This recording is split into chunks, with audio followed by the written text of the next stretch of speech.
Spring practice is done. Orange and white game has come and gone, and there were some highlights. We'll talk about the good, a little bit of the bad, but overall, a successful day over at Neyland Stadium. That and a whole lot more. It's your Monday Locked On Vols.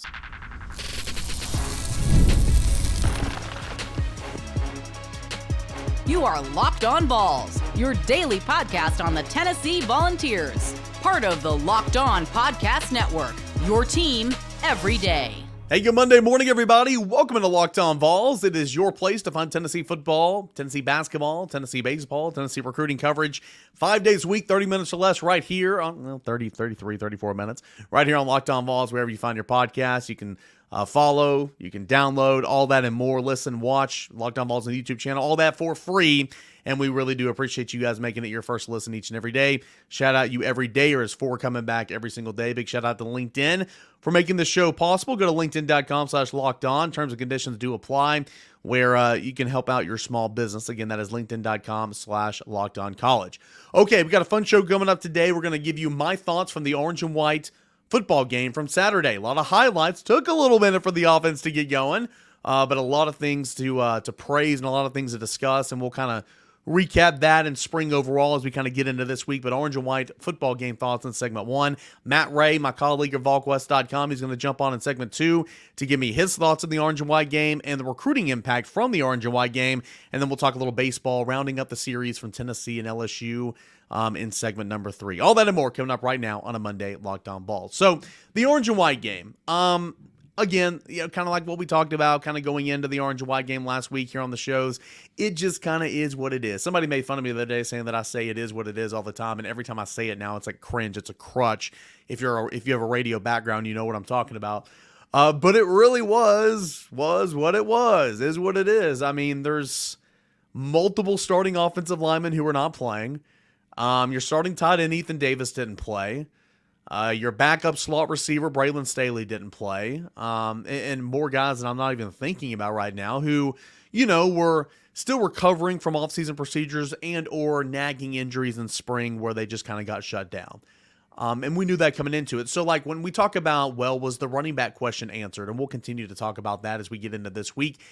Based off this one game, it's hard to answer that because Khalifa Keith and Deshaun Bishop, who are vying to be that third back until Cam Seldon comes back and trying to prove that, hey, Tennessee doesn't need to go to the transfer portal to bring in a running back. Well, they were running behind some guys who were blocking for them that, if all goes well, won't be playing huge roles on the offensive line in the fall. You know what I'm saying?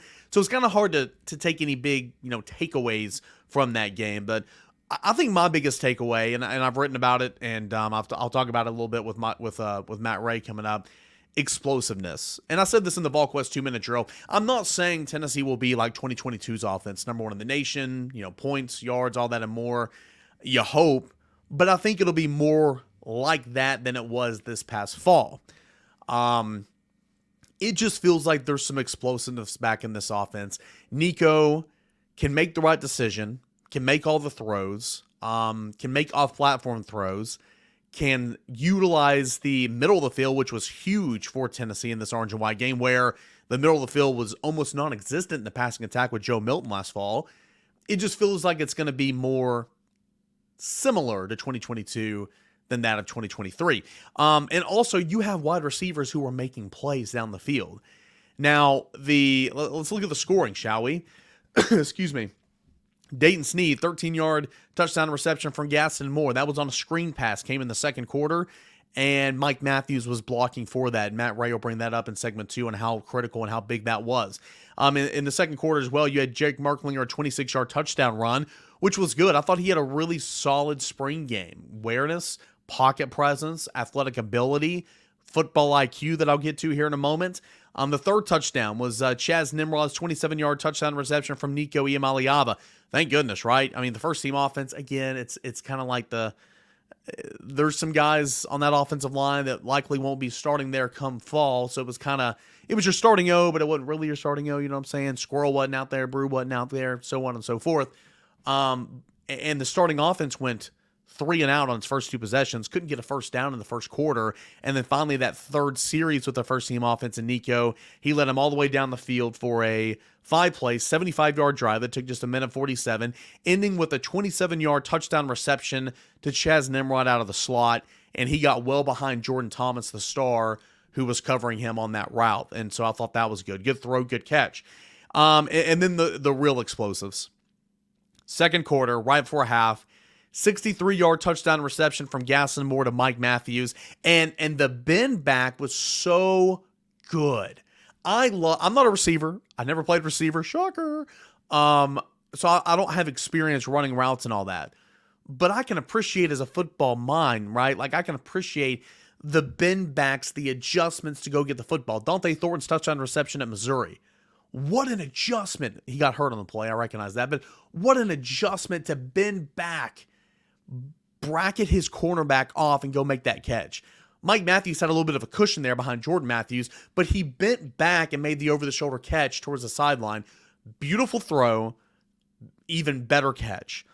63 yards to the house to tie the ball game. Orange and white. I don't know who played on whose team. Actually, I can tell you that both players played on both teams. They were just alternating possessions. It was offense versus defense. And then in the third quarter, you had a free play.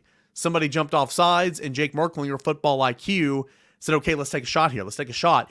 Credit Chris Brazzell for continuing to run. He beat Jalen McMurray on the route. It's been a very busy weekend with football and baseball, of course, that I haven't had a chance to go back and watch the tape specifically. I don't know if Jalen McMurray was caught off guard because he thought it was a penalty, which it was. But again, it's a free play. I have to go back and look. But Jalen McMurray, the cornerback, was in coverage on that play, and Chris Brazzell just kept going and going. 71 yards to the house for a touchdown to go up 21-14. The explosiveness I was really, really impressed with. Defensive line had a really, really good day, but you can't touch the quarterback in this game, if you will. So it's kind of frustrating, but a total of 7 sacks, a total of 9 TFLs. First play of the game, James Pearce creates a pressure, and Jeremiah Teelander's there to clean up the sack, on Nico, and it was kind of all she wrote from there. Defensive line had a really, really good day. Thought Boo Carter came up and made a really nice critical stop on 4th and 2 with Khalifa Keith there in the first quarter. Was it Jacoby Thomas? No, it was Ricky Gibson. Ricky Gibson made a really nice pass break up on the far sideline with Dante Thornton coming back and breaking that ball up. Saw Jacoby Thomas. He made a couple mistakes on the day, but he also made a couple of plays that I was really, really impressed with. Edwin Spillman, the true freshman from Lipscomb Academy who showed up literally day 1 of spring practice, is not going to play a lot of linebacker, in my opinion, this fall. But oh my gosh, guys, he is going to be a player. He'll play special teams. He is going to be a player for the future for this defense. He was good yesterday. He was really, really good. So, again, overall, we'll continue to dissect as the week goes on. I'm going to do a segment probably on tomorrow's show, big things we learn. I was impressed. I thought it was good work. Defense certainly did what it needed to do. Gave up too many explosives in the back end, which is an issue. There's questions, depth at safety and depth that's behind their third guy at both positions, safety and cornerback. There's still some questions, and we knew there still would be. But overall, good day of work and a really, really good spring to where, excuse me, you're not just in survival mode anymore. You are literally competing and working, and the competition level at wide receiver and defensive line and linebacker and tight end, certain spots on your team is really, really good. Whereas 2-3 years ago at this time, you were like, man, is this good enough to get you some wins in the fall in SEC play? It's amazing how a couple of years can make a difference in terms of a roster. So good stuff from the Orange and White game. We'll continue on. Get in your questions for Twitter Tuesday on tomorrow's show. I'd love to hear what you guys may have. If you have questions on the Orange and White game, I'd love to answer them on tomorrow's show. All that and more. Final score, 21-14. Orange beats White, but that literally doesn't matter. Overall, quarterbacks had a good day. Defensive line had a good day. Receivers had a good day. Tight ends were used a lot in the passing game, which is awesome to see. Tight ends had a good day, and so on and so forth. Hey, let's hear from Matt Ray. What does he think about the Orange and White game? What were some of his thoughts? And the recruiting impacts from the Orange and White game. That's coming up next as we continue on with the Monday Locked On Vols. When you're hiring for your small business, you want to find quality professionals that are right for the role. That's why you got to check out LinkedIn Jobs. LinkedIn Jobs has the tools to help you find the right professionals for your team faster and for free. LinkedIn isn't just any other job board.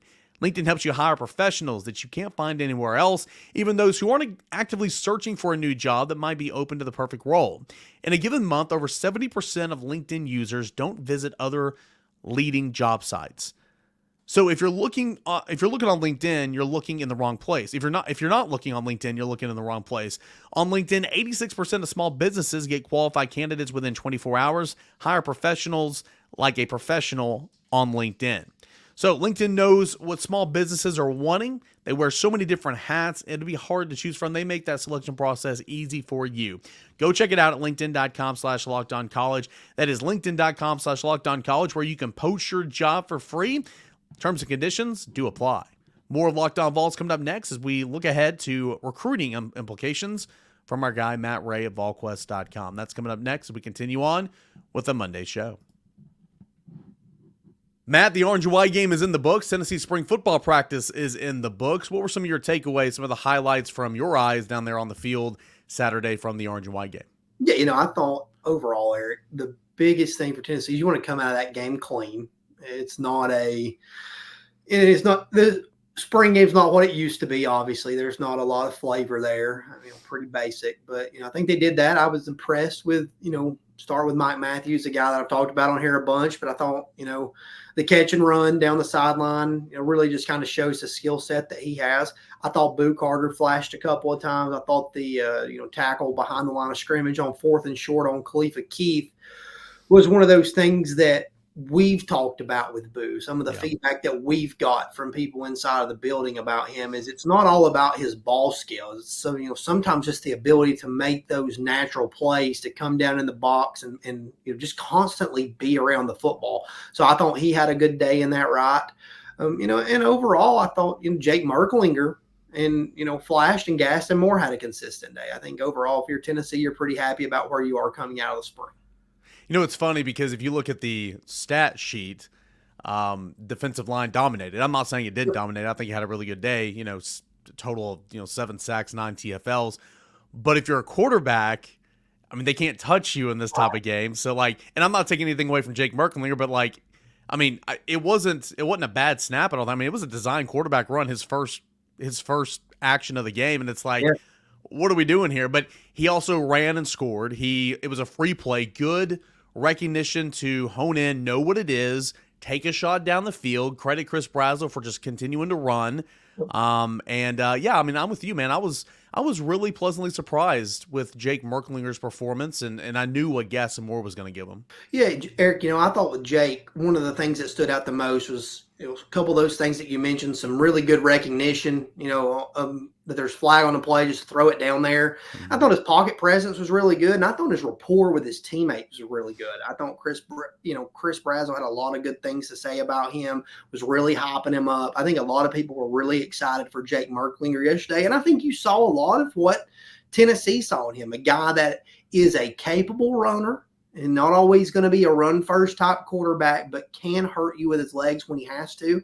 And he's really accurate, at all 3 levels of the football field. And that's what Tennessee looks for at the quarterback position. So Jake Merklinger, I thought showed why Tennessee prioritized him the way they did this time last year to land his commitment.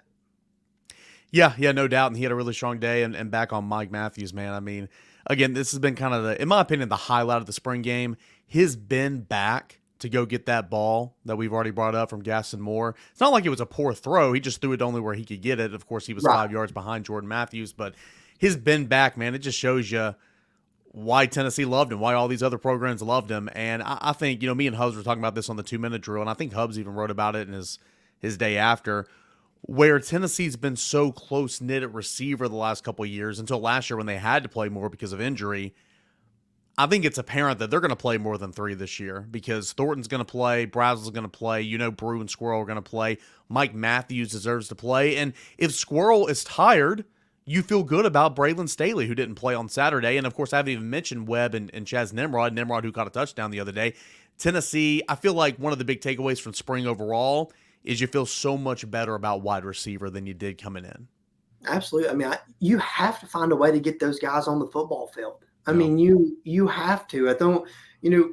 Another thing with Mike Matthews, we talked about it, at some point on Trail Tidbits, back during the season. But one of the things he felt like he had to do at Tennessee was become a better blocker. Mhm. And who blocked on Dayton Sneed's, screen pass? It was Mike Matthews. Yeah. But overall, you're exactly right. Dante Thornton's going to play. Chris Brazzell's going to play. Squirrel's going to play. Brew's going to play. Caleb Webb's 205 pounds, and he feels like he's in the best shape of his life right now. Those guys are going to play football for Tennessee. Braylon Staley, I mean, he's dealing with just a small nagging injury. It's a week or so old. He's going to play football for Tennessee this fall. So that's a really good thing, to have. They have been close-knit at receiver, but since year one for Josh Heupel, it's not been a tremendous amount of depth there. Yeah. I mean, they played 3 receivers, really 4 at times during that first year. Jalen Hyatt was not really where he needed to be during that season. Now, he played some meaningful football for you, but At the beginning of the year.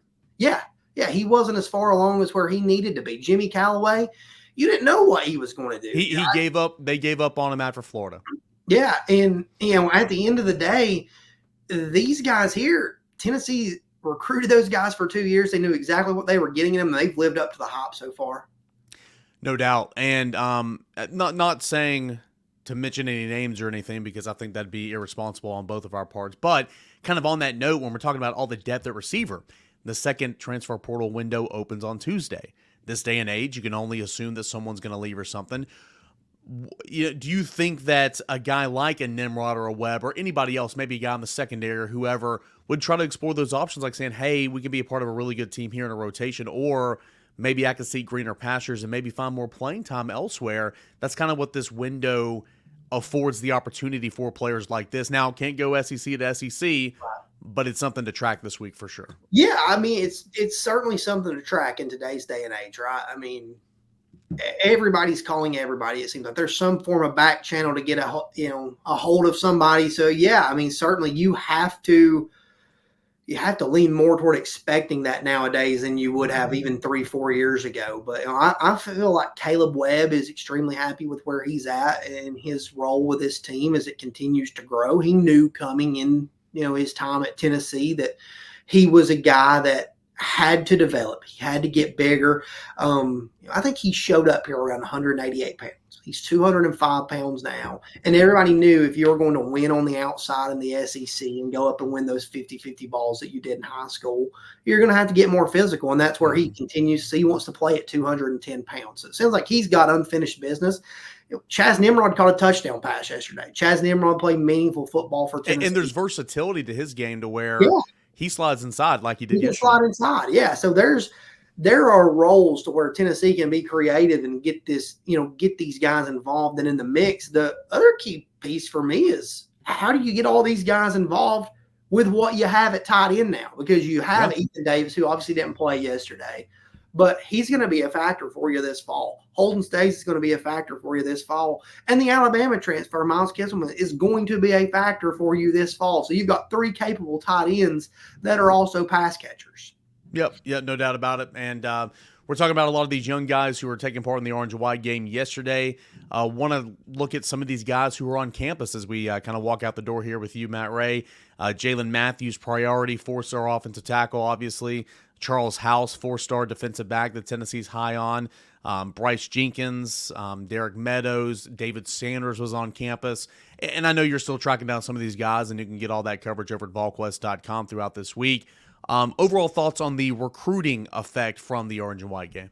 Yeah, I think right now for Tennessee, they're as hot on the recruiting trail as they've been in some time. Now, obviously, you have to close these recruitments out, and it's getting to that point of the year. Once the calendar flips over to May and then June as OVs start to wind up, you're having to start to try to close these recruitments out more so. But we'll start with David Sanders, obviously the headliner of the weekend again. We did nothing with him in an official interview capacity, but did have a chance to talk with him a good bit. He's just kind of at a stage right now where he does not want to keep going through the interview process. We talked to him 6 days ago, and we respected his wishes on that. But at the end of the day, it was a really good visit for David Sanders, Eric. Multi-day, family in with him again. He told me that he had the opportunity to drive over from Charlotte this time. The family wanted him to experience that. So where mom and dad have drove him over the times before, he was in the driver's seat behind the wheel, getting that full experience. And that tells you a lot about this family and how thought out they are in everything that they do. I agree. They're thinking of everything. Like eventually, if it's me, I'm probably just going to hop in the car with mom and dad too and ride over. But eventually, if you're coming from Charlotte to Knoxville to play football, you're going to have to make that drive on your own at some point. So it's also a 28-minute flight from McGee Tyson, but hey, that's just me. It is, yeah, absolutely. But, I think he was super excited about that. He was excited to be around George McIntyre. He hit it off with Jalen Matthews. It was a good weekend for David Sanders. And then, going to Jalen Matthews, Tennessee, when he came down here late in the winter there, it was like, can Tennessee make a move in this when it's been Penn State and Georgia for a while now? The Vols are firmly entrenched in that recruitment. He's connected very well with Glenn Ellerby and Kevin Pendleton. He's really hit it off with Josh Heupel. He is a big fan of George McIntyre, who, again, you don't want to make him, out to be the Pied Piper, but he's certainly, putting in work on the recruiting trail. Another good visit for Jalen Matthews as he, continues to learn more about Tennessee. We'll be back in June for an official visit. A guy that you weren't sure about coming into the weekend, but that Tennessee likes a good bit, is Derek Meadows, the wide receiver from Bishop Gorman in Las Vegas. What up, Cedric Tillman? Yeah. Played freshman football for Cedric Tillman's dad. Yep. So he had known about Tennessee for some time and knew about this passing attack, but he was really impressed with Knoxville. He wasn't sure what to expect of the city. He really liked the vibe in and around campus. He enjoyed spending time with everybody. He at the end of the day, he's just a guy that can really mesh into what Tennessee does in a passing attack. He's 6'4". He's big. He goes down the field and he gets the football. He'll be back in June. And he's just one of those guys Tennessee has to keep getting back to campus. There's going to be a lot of suitors there, a lot of folks working after him, but a really good visit there for him. Matt Wright, appreciate it as always, man. You and AP got so much content up there in terms of recruiting this week coming off the Orange and White game, and, of course, all month long. And of course, like you said, leading into those critical June official visits. All that and more is over at VolQuest.com, right? Yeah, absolutely. We got more to come. Already put it on the board, but 2025 Tennessee commit Joe Kim Dotson shut his recruitment down yesterday, he told us, after a strong push by Georgia. So, another big win there for Kelsey Pope. More notes like that you can't find anywhere else other than VolQuest.com. Matt, appreciate it, man. Yep, thanks, Eric.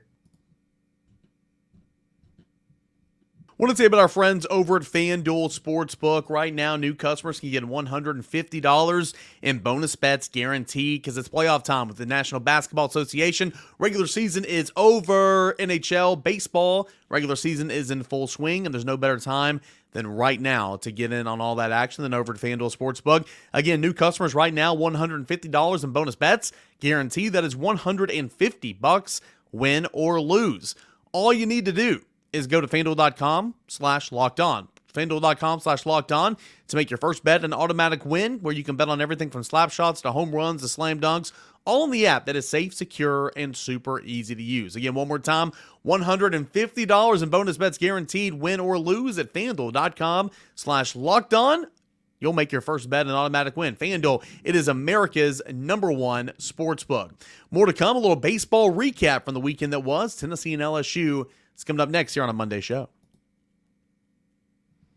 It was a solid weekend for Tennessee baseball, picking up the series sweep over LSU, the first Southeastern Conference series sweep of the season for Tennessee, but the fourth series victory in a row. Of 5 conference series, Tennessee's won 4 of them and improved to 10-5 in SEC play. To put that in perspective, this time last year, Tennessee, if you remember, was 5-10 in conference play.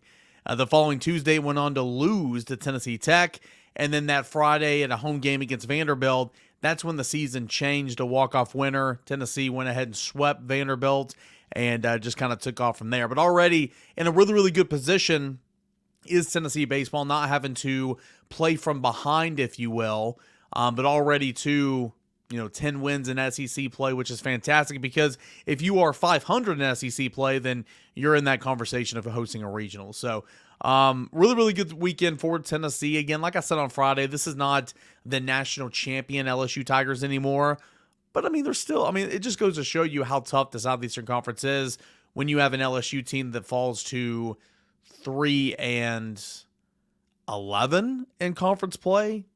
3-12. Yeah, 3-12, 15 games. Man, it is a tough league. And, Tennessee, overall in the weekend, the hitting wasn't as fiery as it has been so far this season, but the pitching picked it up. And it's kind of been the inverse of that so far this season, where there's been some pitching questions, but that offense just continued to rake.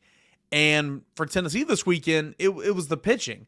I had questions about who was going to be the Friday night starter. They went with Chris Stamos at kind of an opener, but he did really well. Went on into the third inning, pitched 2 innings and 2/3, surrendered only 1 run off 2 hits, 3 strikeouts and a walk on 40 pitches.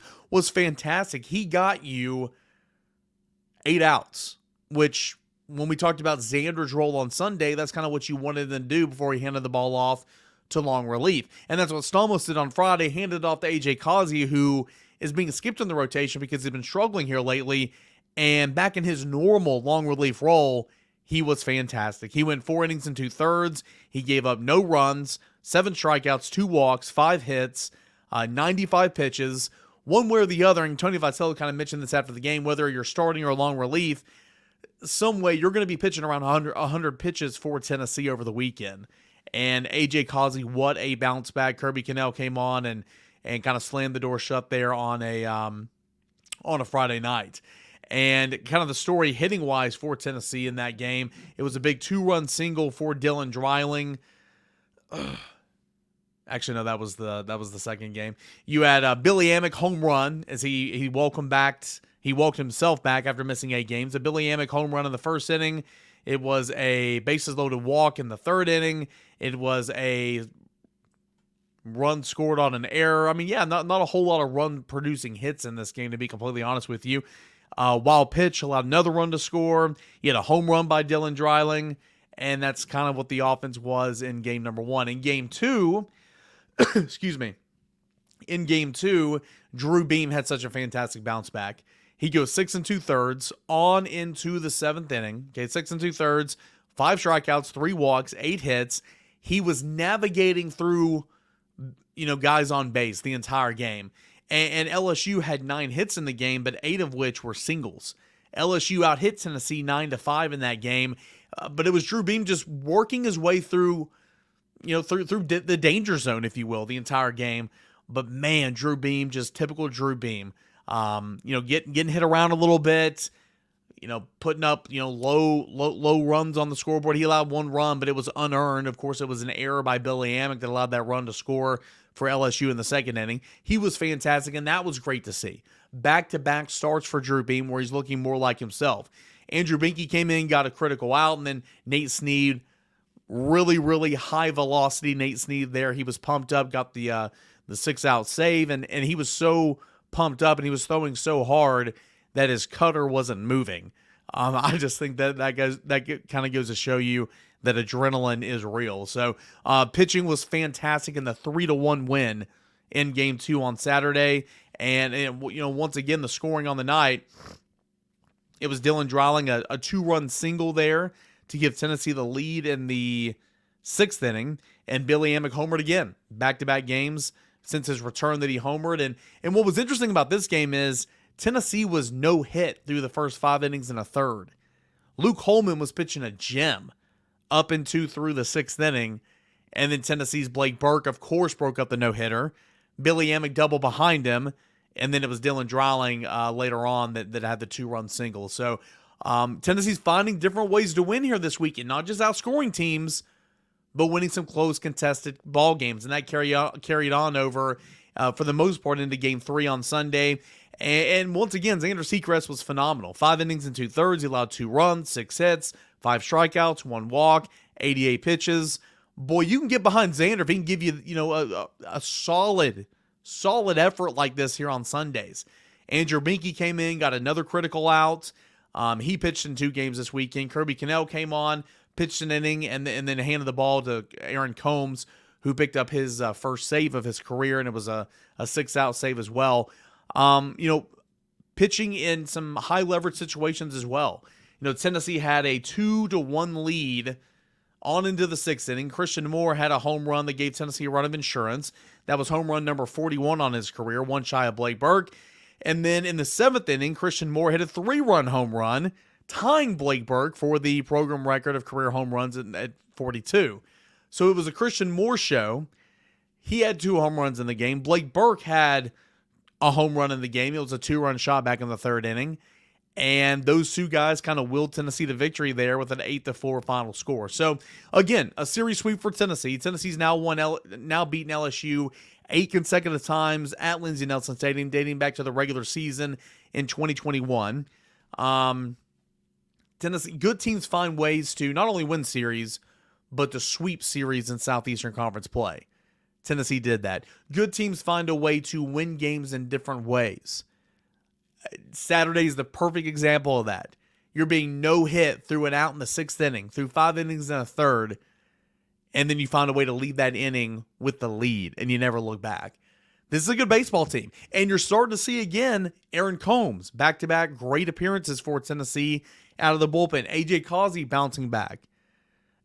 Andrew Binky was used a couple of times this weekend. Kirby's going to be relied on a ton this weekend. Stamos, though he started technically, he's still in this conversation. This bullpen, you still need some other guys to step up, but this bullpen's kind of starting to take shape a little bit. And that's great to see midway through SEC play. Tennessee has 15 games left in the regular season, and then it's on into postseason play. 15 games left in the conference season. Got a couple of midweeks in there, so you probably got about 18 or 19 games left overall. But Tennessee's sitting pretty. Overall record 30-6, I believe, and 10-5 in SEC play. Tennessee, a great weekend. Needed this weekend, a series sweep over LSU, and then we'll hit the road to take on the red-hot Kentucky Wildcats in Lexington next weekend. That is going to be a big one. Hey, don't forget, X Tuesdays tomorrow. Get in your questions, your comments, your concerns, anything you want to ask me about Tennessee football, the orange and white game, recruiting, basketball, transfer portal, football, transfer portal, baseball, whatever the case may be. If you have a question just for me that's outside of sports, let me know at _Cain or at Locked On Vols, and of course, comment here on the YouTube channel as well. Appreciate you guys as always for making Locked On Vols your first listen each and every day. Appreciate you everydayers for making the show what it is, and can't wait to get back in front of the camera tomorrow and talk to you guys again. This is Locked On Vols.